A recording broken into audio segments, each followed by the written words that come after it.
SLT අලුත් mega line connection වලට 50%ක දීවන. තවත් ඔෆර් ගැන දැනගන්න 12112 අමතන්න.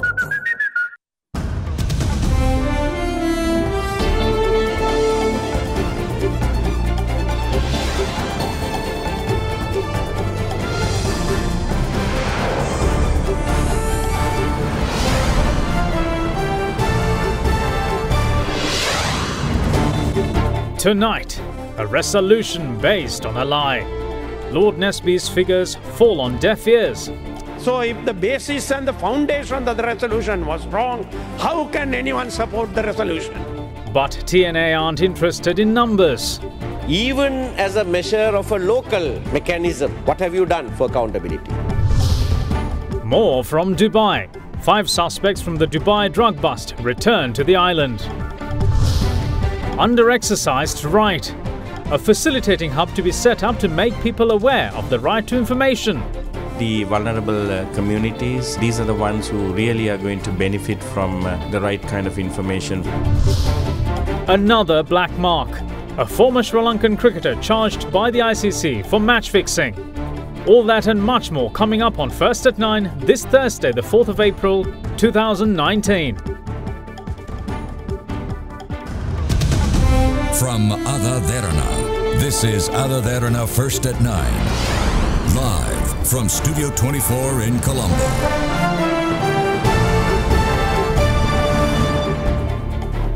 Good evening and welcome First at 9. I'm Dhammikek Naika. Let's start you off with your local stories.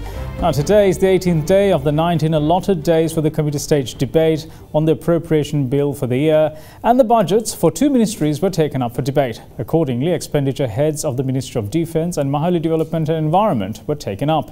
During the debate, the Geneva resolution, which Sri Lanka co-sponsored, came up, and the TNA parliamentarian M.S. Sumandiran was quick to point the finger at the lack of accountability over the last stages of the conflict with the LTTE.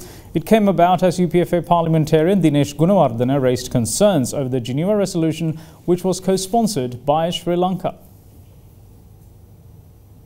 Lord Nesby brought facts and figures, the numbers of confidential British documents, and placed it before the UN as well as before the British public, that all these figures given in the resolution were wrong. So if the basis and the foundation of the resolution was wrong, how can anyone support the resolution? It should be rejected. The government cannot act against the Constitution of Sri Lanka.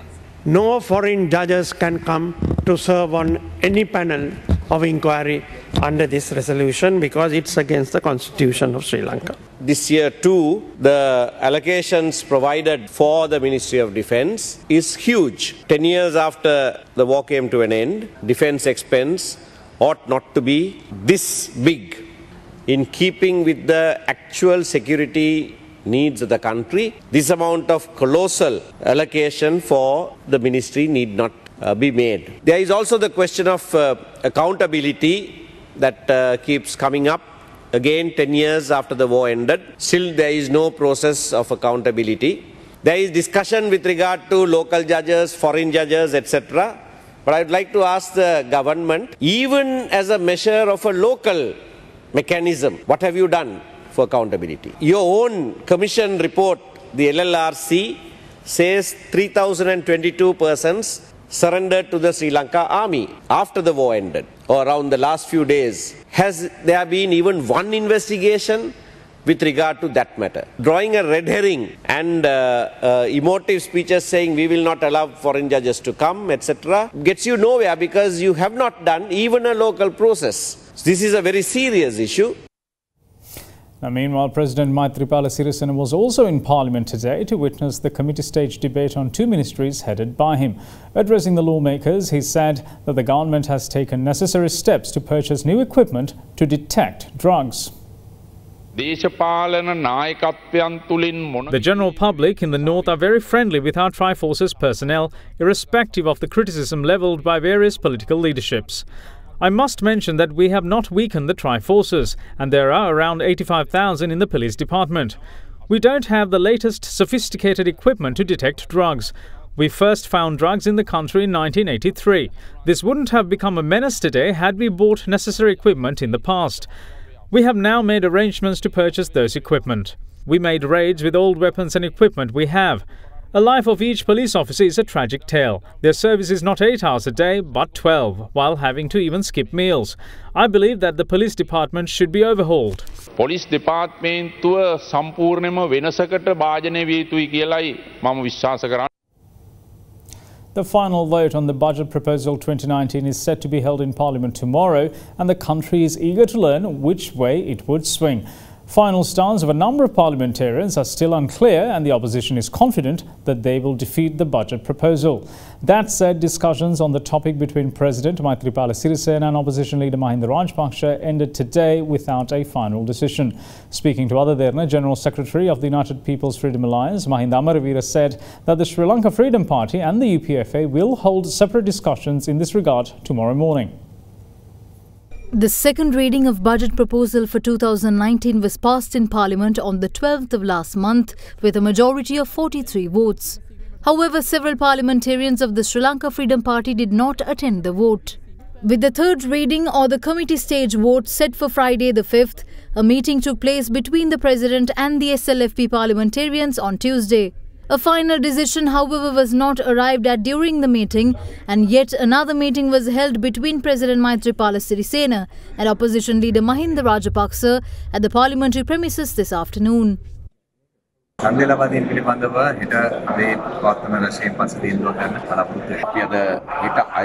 We didn't take a final decision on tomorrow's vote. The joint opposition will vote against this for sure.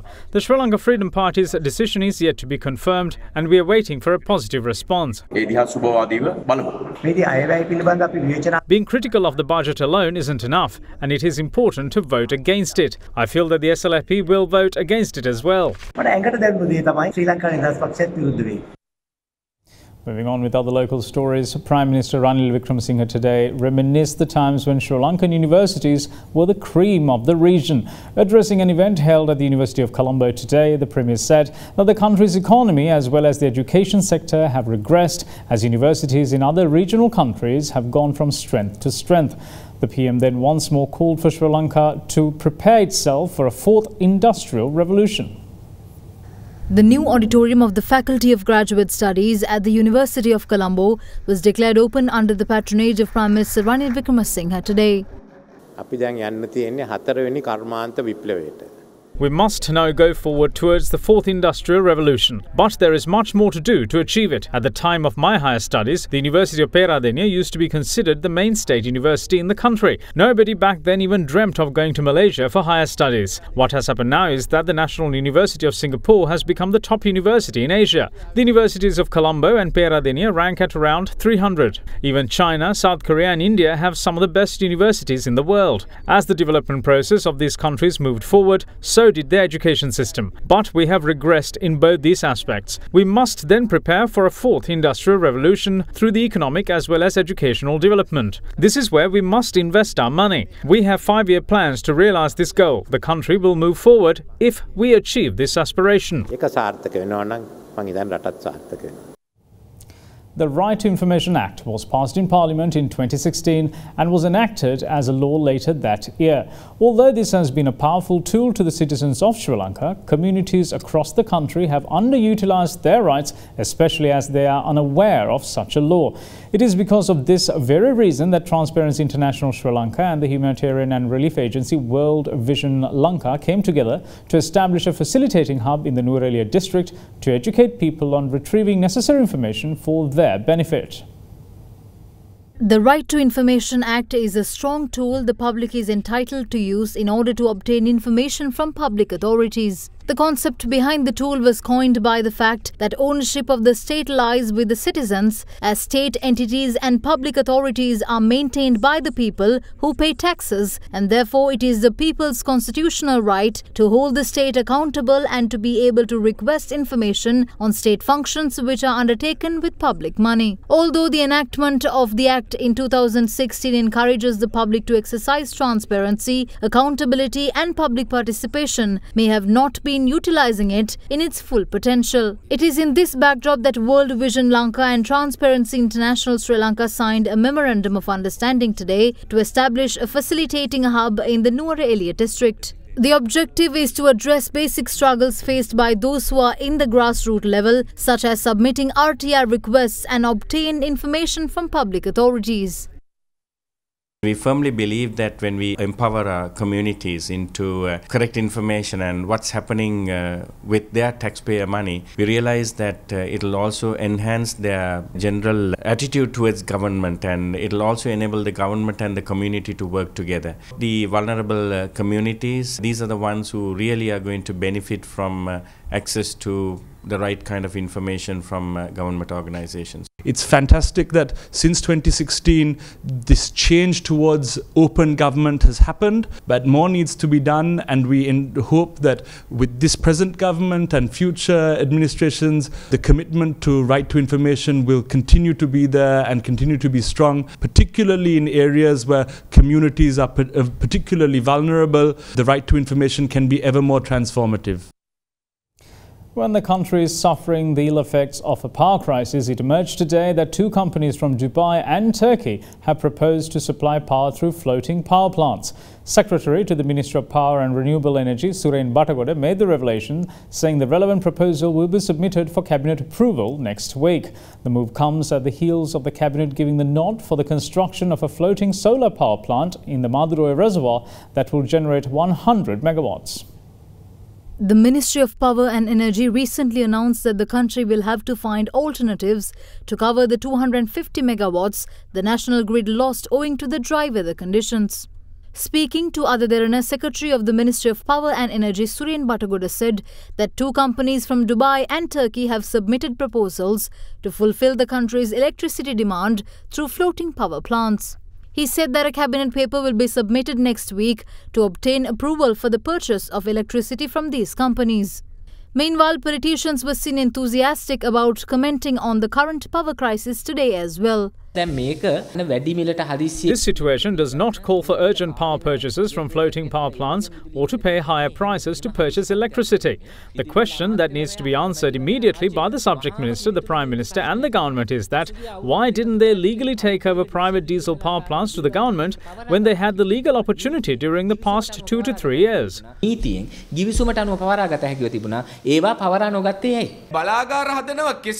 Forget about constructing power plants. They even removed the wind power plants in Hambantota.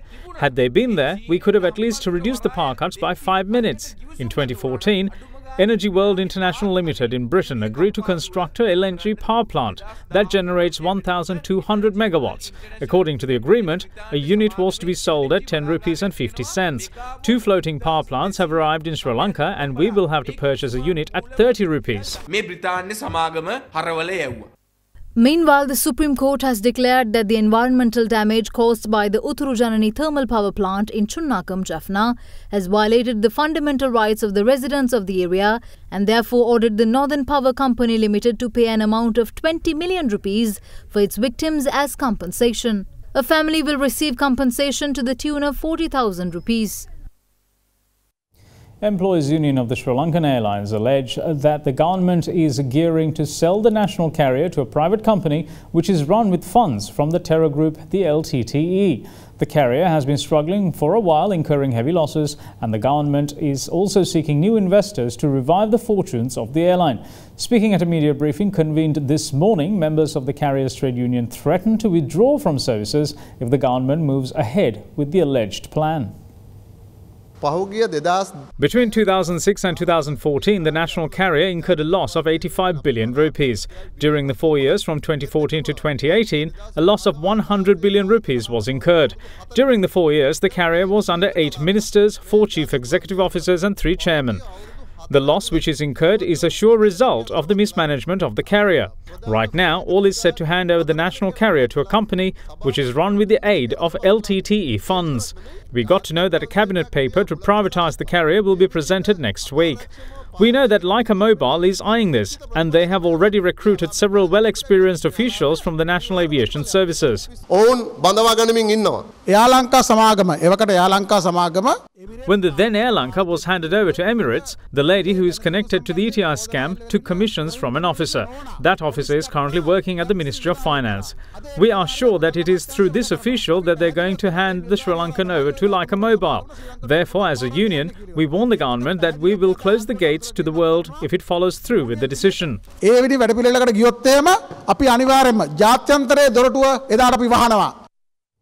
An organisation of ETI depositors today filed a fundamental rights petition at the Supreme Court urging the central bank to intervene in releasing their deposits. The petition has named 18 respondents in total, including the central bank, its governor, Monetary Board, ETI Finance Limited and its board of directors, Inspector General of Police and the Secretary to the Ministry of Finance. Petitioners claim that ETI Finance Limited is registered under the central bank and the money deposited by the customers of the company has been defrauded at a large scale. They went on to allege that the central bank has failed to intervene to provide a solution in this regard. Accordingly, the petitioners have requested the Supreme Court to issue an order urging the central bank to take measures regarding the problem. Petitioners have also requested the Supreme Court for the seizure of all movable and immovable assets as well as bank accounts of the directors of ETI Finance Limited. A security officer attached to the police special task force took his own life today while being on duty at the security checkpoint at Temple Trees in Kollupitia. The STF officer was on duty at the entrance to the Prime Minister's official residence, Temple Trees, at the time. He sustained severe head injuries as he used his own firearm on himself. The deceased has been identified as 30-year-old Dilruksha Samarasinghe.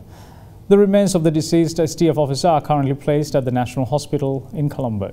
The police suspect that the deceased may have taken his own life owing to a personal matter.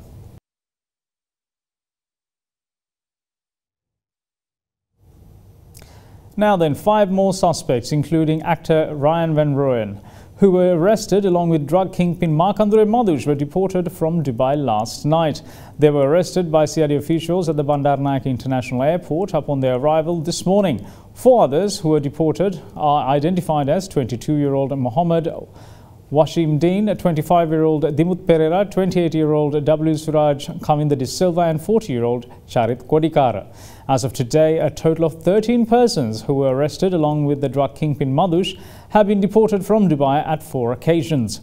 Meanwhile, the Minister of Foreign Affairs confirmed that Minister Tilak Marapana held discussions with UAE's State Minister for Foreign Affairs regarding these developments today. A team led by Minister Marapana is currently in the United Arab Emirates to discuss the possibility of bringing back all Sri Lankans detained in Dubai.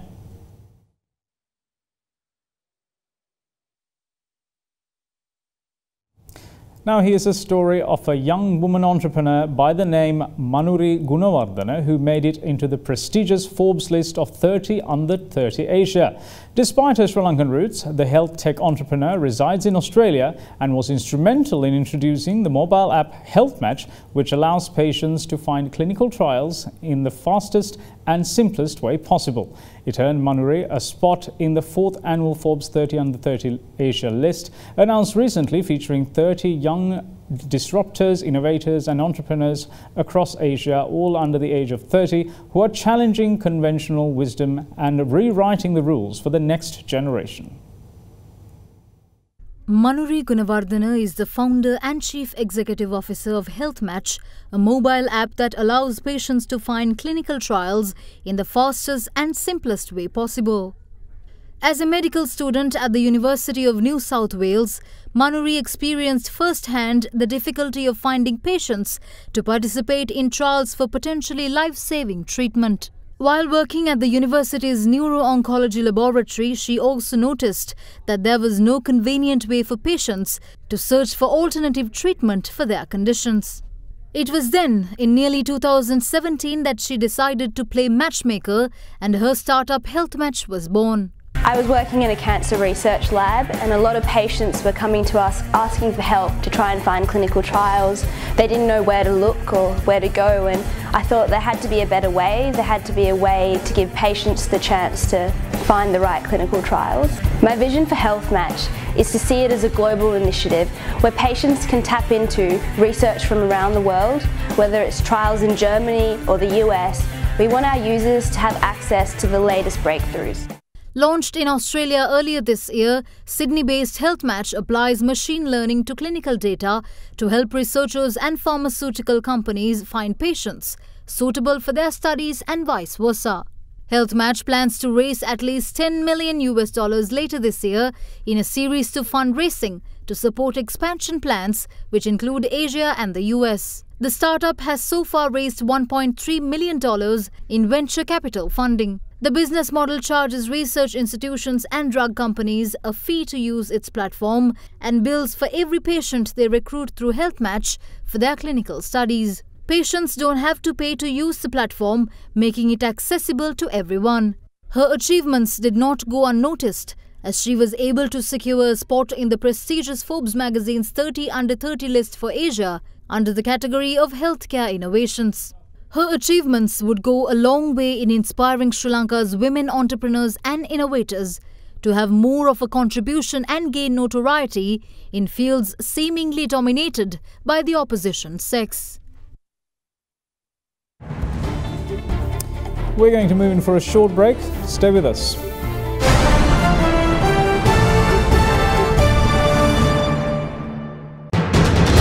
You are watching Sri Lanka's #1 news channel. This is AdaDerana 24.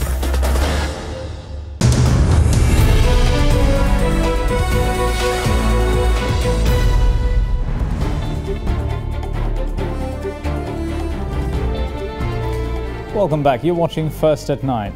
Now, the S&P Global Ratings became the latest company to estimate the damage from Brexit today. It has estimated that the United Kingdom has lost £6.6 billion in economic activity every quarter since it voted to leave the European Union.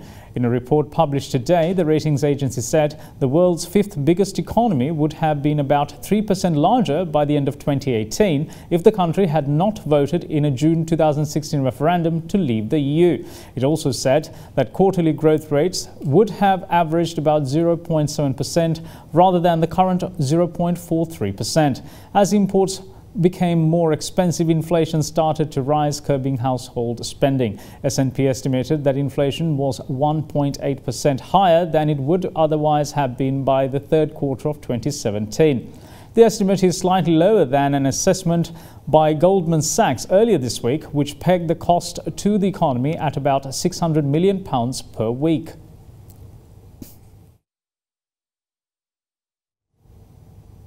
Now to bring you a market update, the all-share price index ended 1% higher at 5,653.43 today, rising for the sixth straight session, its highest close since the 11th of March. The benchmark stock index rose 0.31% last week, recording its first weekly gain in 8 weeks. The index has declined 6.6% so far this year. The market awaits some positive news from tomorrow's third and final vote on the budget 2019.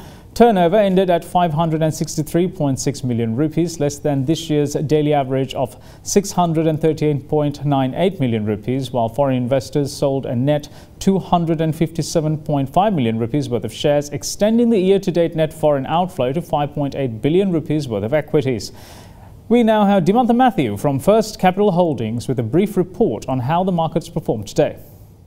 Strong positive sentiment was witnessed among investors, creating a bullish investor sentiment in the capital markets. The bond markets saw strong buying interest, resulting in a heavy dip in the yields amidst very high volumes during the day. End of the day, of course, saw a slight profit taking, but compared to yesterday, yields remained lower. Stock market also saw a major bullish trend with the ASPI gaining about 56 points, the highest gain in 5 months. Strong buying interest slowly emerged among local and foreign parties, with both markets registering continuous strong foreign interest after a long lapse.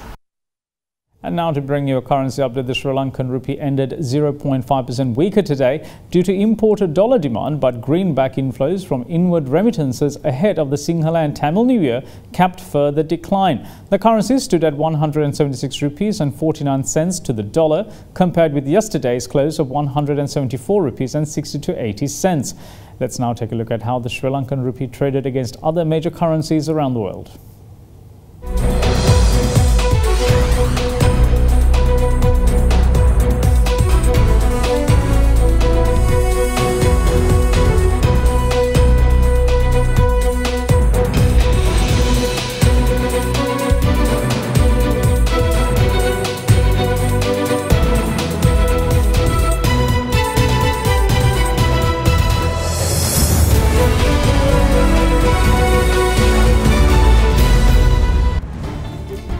We'll take a look at news from overseas on the other side of this break, so stay tuned.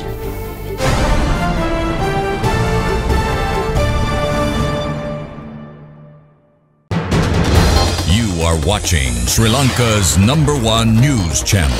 This is AdaDerana 24.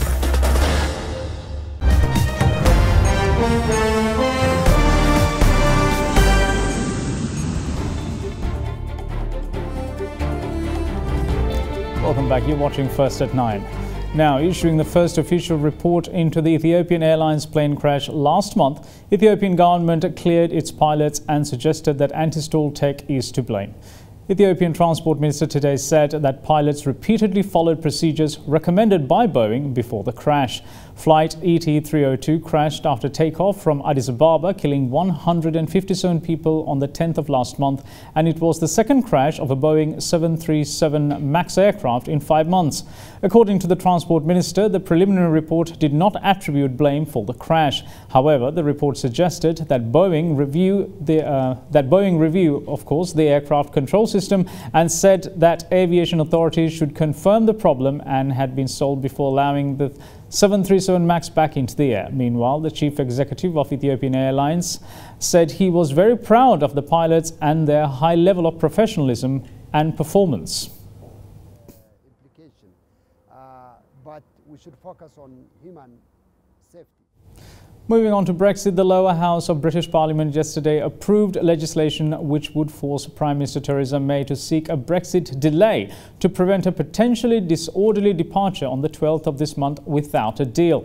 The legislation was rushed through all of its stages in the House of Commons in less than 6 hours. It was approved with a slender of margins and now has to pass the upper chamber, the House of Lords.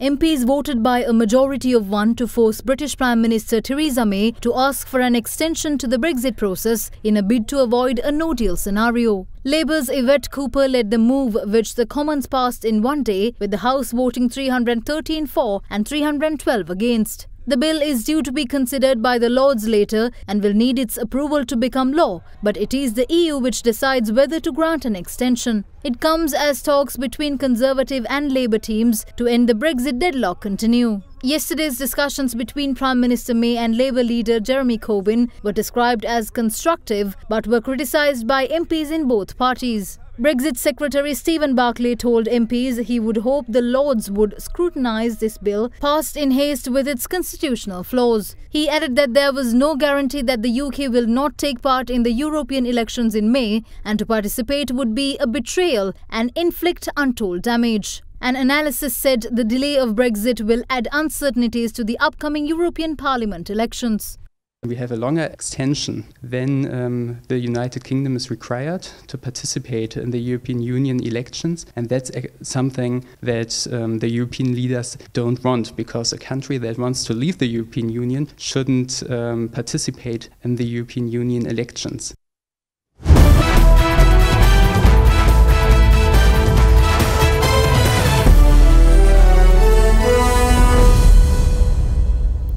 Time for sports, and it is cricket. The International Cricket Council has charged former Sri Lanka player Dilhara Lokuhettige with 3 counts of breaching the ICC anti-corruption code.